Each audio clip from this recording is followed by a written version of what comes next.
kabarnya Bapak Ibu, anak-anak Tuhan yang hebat dan luar biasa ya. Senang sekali hari ini Rabu 29 April 2026 kita boleh bersama-sama kembali.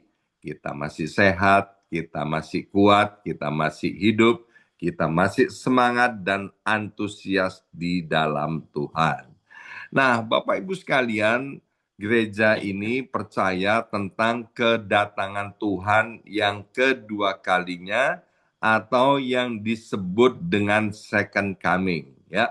Saya selalu ajarkan jemaat kalau ada yang berbicara tentang second coming atau kedatangan Tuhan yang kedua kalinya, maka kita harus tunjukkan 3 jari, ya, 3 jari. Kenapa 3? Karena yang pertama, believe it or not, Tuhan itu pasti datang, yaitu atas setiap kita secara pribadi lepas pribadi. Alkitab bilang kedatangan Tuhan itu seperti seorang pencuri, ya, nggak ada pencuri kemudian lapor atau bikin jadwal, aku akan datang ke rumahmu, ya, nggak ada yang seperti itu. Karena setiap kita, Bapak Ibu sekalian, ya, berapapun usia kita, pada waktunya kita pasti mati. Wah, Pak, kok serem ya kan? Pagi-pagi bicara tentang kematian. Awal Januari tahun 2025, ada satu keluarga dari Indonesia, ayah, ibu, dan kemudian anak dan mantunya. Beberapa orang datang ke rumah saya di kota New York ini, dan kemudian setelah itu kami pergi fellowship bersama ya di New York, dan setelah itu keluarga ini berlibur di Amerika Serikat untuk sekian waktu, dan setelah itu pulang ke Indonesia. Keluarga masih muda, usia keluarga ini ayahnya yaitu umur 50 tahun ya, 50 tahun, masih sangat muda. Nah, kemudian pulang Indonesia setelah pasca, dan kemudian saya mendapat kabar tiba-tiba ayah ini di pagi hari merasa tidak enak badannya dan kemudian meninggal dunia di rumah ya. Padahal dia dalam keadaan sehat walafiat ya. Kemarin kita mendengar terjadi kecelakaan antara kereta api dengan kereta api di Indonesia, dan ada belasan orang yang meninggal dunia. Nah, itu yang disebut dengan jari yang kedua, yaitu kedatangan Tuhan itu bisa kepada satu kelompok. Tiba-tiba satu kelompok sekian belas orang itu meninggal dunia karena kecelakaan kereta api ya. Kita juga pernah dengar ada peristiwa tsunami di Indonesia maupun di Amerika Serikat yang menyebabkan kematian ribuan orang sekaligus. Itu juga disebut dengan second coming, kedatangan Tuhan ya kepada satu kelompok. Peperangan yang sedang terjadi menyebabkan banyak jiwa yang meninggal dunia, itu juga kedatangan Tuhan atas satu kelompok. Kemudian jari yang ketiga, yaitu bahwa kalau kita dalam keadaan sehat, dalam keadaan kuat, dalam keadaan selamat, memang akan terjadi yang Alkitab bilang begini, orang-orang yang percaya kepada Tuhan Yesus nanti pada waktunya akan diangkat rame-rame ke awan-awan ya, untuk menyongsong Tuhan kita Yesus Kristus. Maka kemudian pada akhir zaman nanti orang-orang yang sudah diangkat itu akan kembali turun ke bumi, dan ada kerajaan yang disebut dengan kerajaan 1000 tahun. Mari kita lihat Alkitab kita dari kitab Lukas pasal 17 ayat yang ke-13. Lukas pasal 17, maksud saya Lukas pasal 17 ayat yang ke-34, ya, ayat 34. Aku berkata kepadamu, pada malam itu ada 2 orang di atas satu tempat tidur, yang seorang akan dibawa dan yang lain akan ditinggalkan. Ya, jadi kalau ada 2 orang di atas satu tempat tidur, ini bisa bicara tentang suami dan istri ya, atau bicara tentang keluarga.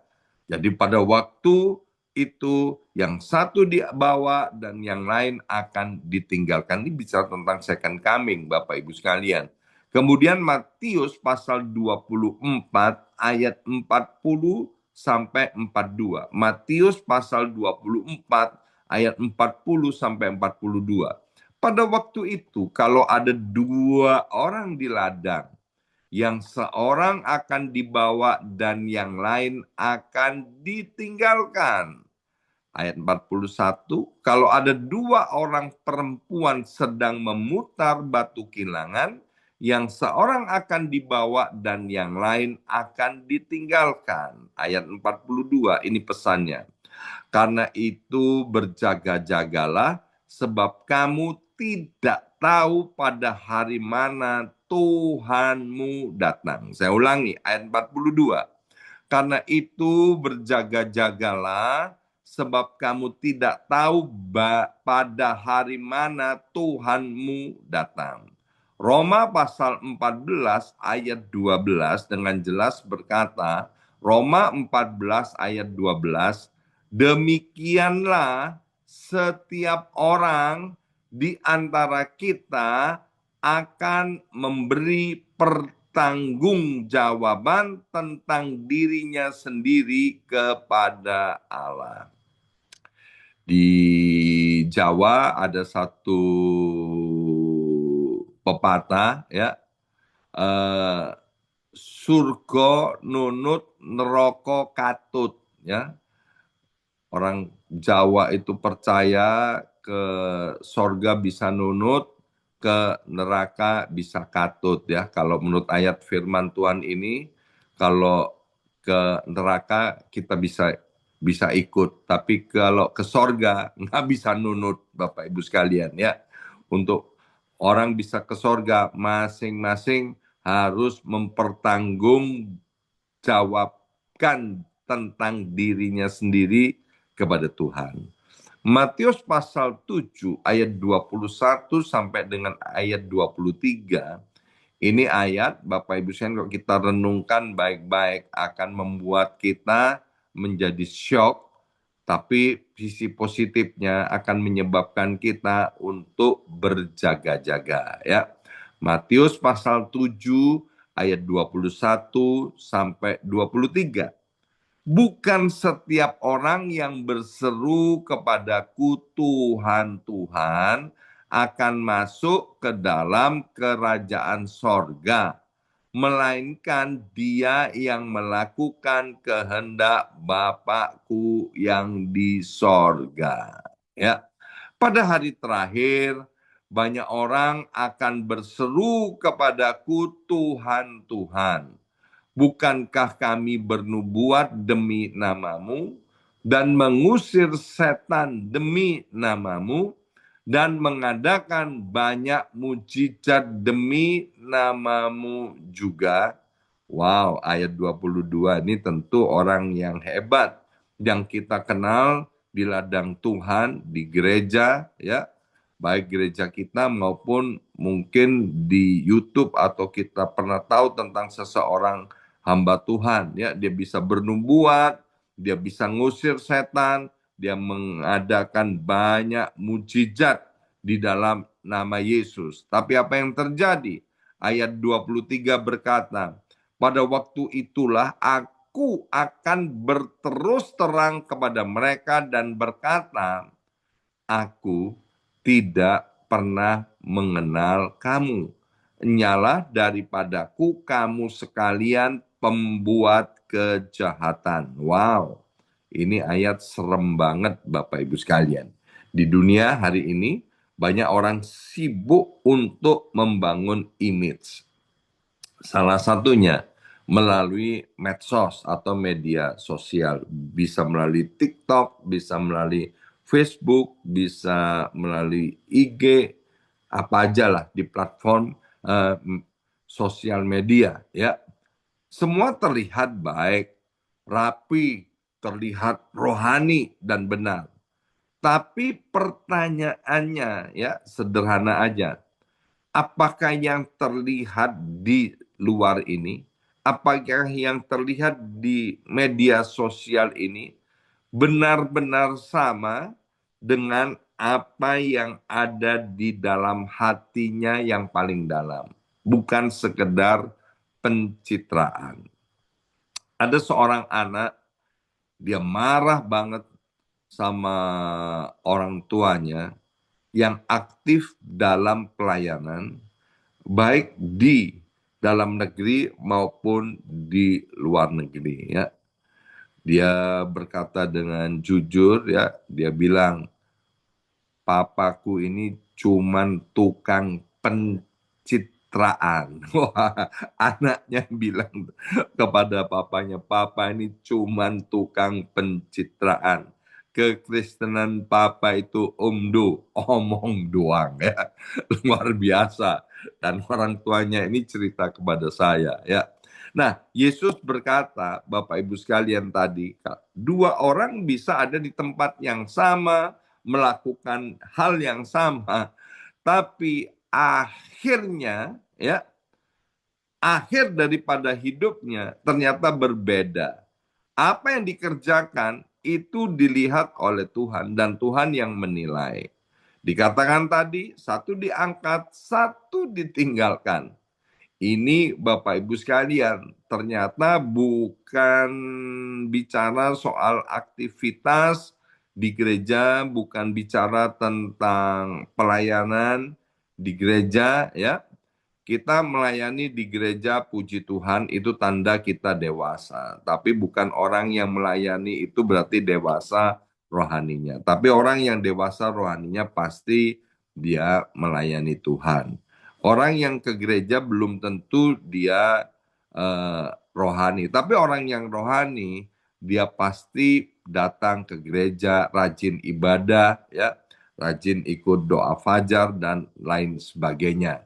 Nah, Bapak Ibu sekalian, dari ayat-ayat yang kita baca tadi, yang menentukan bukan seberapa rohaninya kita terlihat, tapi seberapa karakter kita di hadapan Tuhan. Bersama saya ucapkan karakter. 2, 3, karakter. Ya, jadi hari-hari ini saya banyak bicara tentang karakter sehubungan dengan subtema gereja kita untuk bulan April ini, yaitu memuridkan, dimuridkan, dan memuridkan.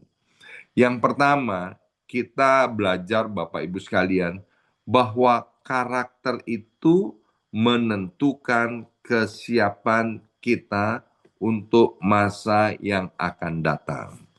Dua orang di ladang yang sama, dua orang di tempat penggilingan yang sama, dua orang di ranjang yang sama, ke gereja yang sama, nyanyi lagu yang sama, melayani Tuhan yang sama, ya. Tapi hasilnya berbeda. Ternyata Tuhan itu melihat hati, bukan melihat aktivitas kita, ya.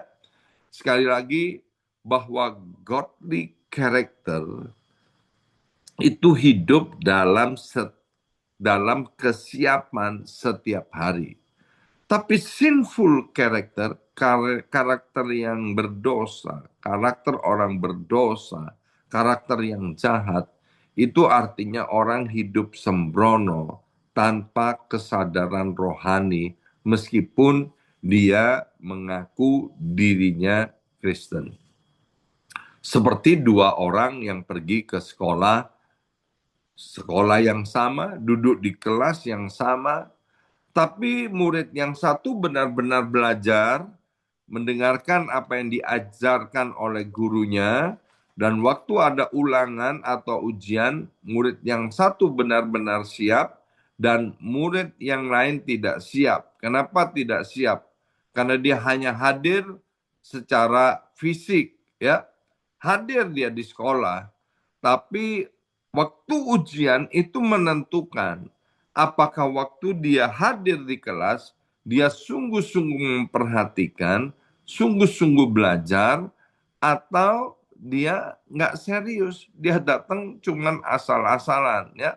Hasil ujianlah yang akan menentukan mana murid yang sungguh-sungguh dan mana murid-murid yang tidak sungguh-sungguh. Dalam kehidupan sehari-hari Bapak Ibu sekalian, saat tidak ada orang yang melihat kita, apakah kita tetap jujur? Saat kita tertekan, apakah kita sungguh-sungguh mengandalkan Tuhan? Saat kita punya kesempatan untuk berbuat dosa, apakah kita memilih untuk tetap hidup di dalam kebenaran? Yusuf itu di dalam kitab Kejadian adalah seorang anak muda yang sungguh-sungguh teruji ketika dia dihadapkan dengan kesempatan untuk berbuat zina. Yusuf memilih untuk tetap hidup kudus dan bahkan dia lari daripada kesempatan itu, ya. Ada seorang berkata begini, berilah seseorang kekuasaan, maka nanti akan terlihat siapa dirinya sesungguhnya. Ya, ada orang-orang ketika punya kekuasaan, dia tidak lagi hidup di dalam jalan Tuhan, hidupnya sembarangan, dan dia memakai kekuasaan untuk aku, diriku, dan saya, untuk memuaskan dagingnya. Ada juga orang ketika dia diberi kepercayaan untuk mengelola uang. Kalau orang ini sungguh-sungguh berintegritas, dia tahu bahwa ini uang bukan miliknya, tapi milik organisasi atau milik perusahaan, maka dia akan hati-hati dengan uang yang dipercayakan. Ya, Billy Graham pernah berkata begini, karakter itu adalah siapa dirimu ketika tidak ada satu orang pun yang melihat. Bapak Ibu yang dikasihi oleh Tuhan, ya, Yesus Kristus tidak mencari orang yang hanya kelihatan sibuk, tapi Tuhan Yesus mencari orang yang sungguh-sungguh hatinya melekat kepada Tuhan dan hidupnya menghasilkan buah-buah yang memberikan dampak dan menjadi berkat. Ya. Yang kedua, Bapak Ibu sekalian, sehubungan dengan second coming, kedatangan Tuhan yang kedua kalinya, tidak semua orang yang terlihat rohani memiliki karakter ilahi. Jadi karakter ilahi ini amat sangat penting, ya.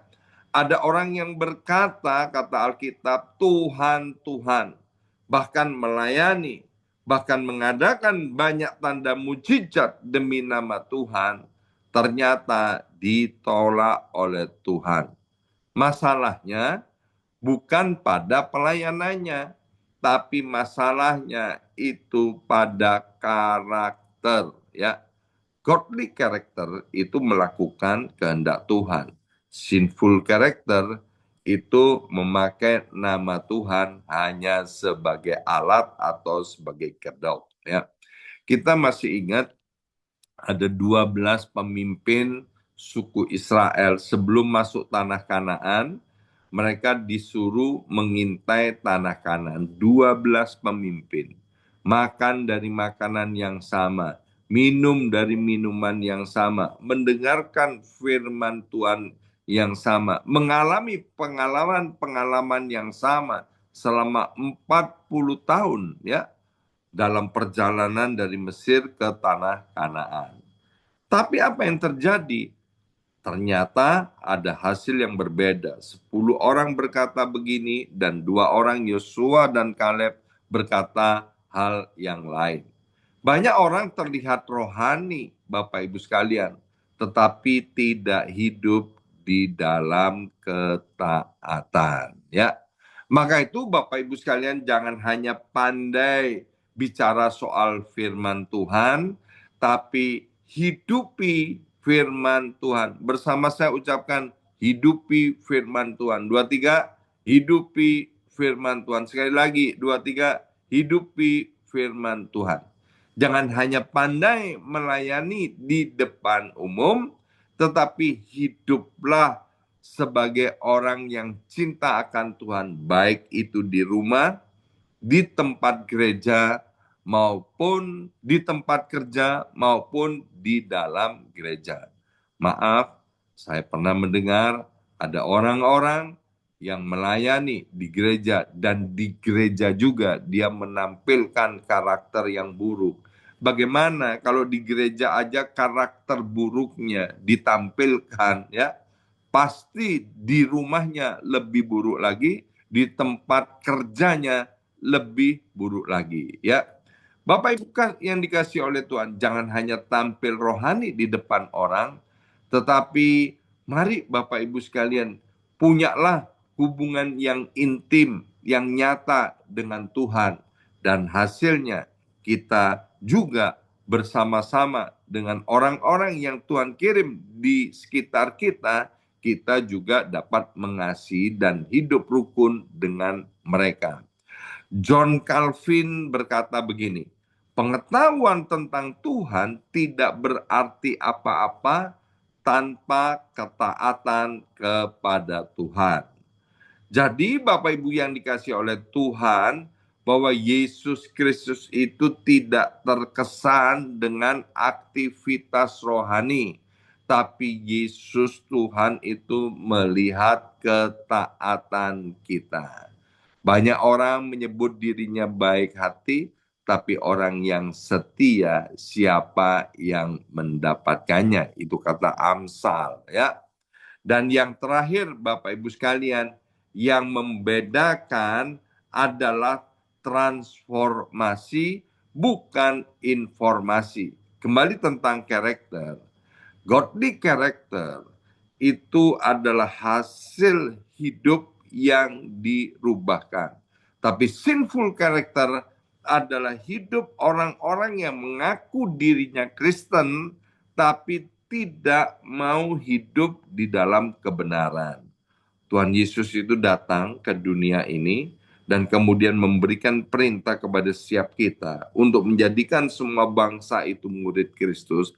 Agar apa? Agar orang-orang ini, agar Bapak, Ibu sekalian dan juga saya memiliki karakter seperti karakter Tuhan Yesus Kristus. Tuhan mau hidup kita semakin serupa dengannya ya. Hari ini Bapak Ibu sekalian, kita sudah belajar ada perbedaan antara orang-orang yang diangkat dan ditinggalkan. Bukan pada posisi, bukan pada aktivitas, tetapi ternyata pada karakternya. Yang diangkat adalah mereka yang hidup dalam godly character, tapi yang ditinggalkan adalah mereka yang tetap dalam sinful character. Ini pilihan ada di tangan kita. Ya, bayangkan kalau hari ini kemudian tiba-tiba Tuhan datang untuk kedua kalinya dalam hidup kita masing-masing. Kita nggak bisa hidup berpura-pura. Kita nggak bisa pakai topeng. Kita nggak bisa pencitraan. Masing-masing harus memberikan pertanggungjawaban tentang hidupnya sendiri kepada Tuhan. Amin. Mari kita berdoa. Materaikan kebenaran firman Tuhan. Allah Roh Kudus, tolong setiap kami anak-anak Tuhan ini untuk hidup di dalam kekudusan, hidup di dalam kebenaran, mengandalkan Tuhan, setia kepada Engkau dari waktu ke waktu. Sehingga kalau waktunya itu tiba, second coming itu terjadi, maka tidak ada seorang pun di antara kami yang ditinggalkan, tapi semua kami diangkat oleh Tuhan. Terima kasih Bapak, dalam nama Yesus kami sudah berdoa. Haleluya. Amin, amin, amin.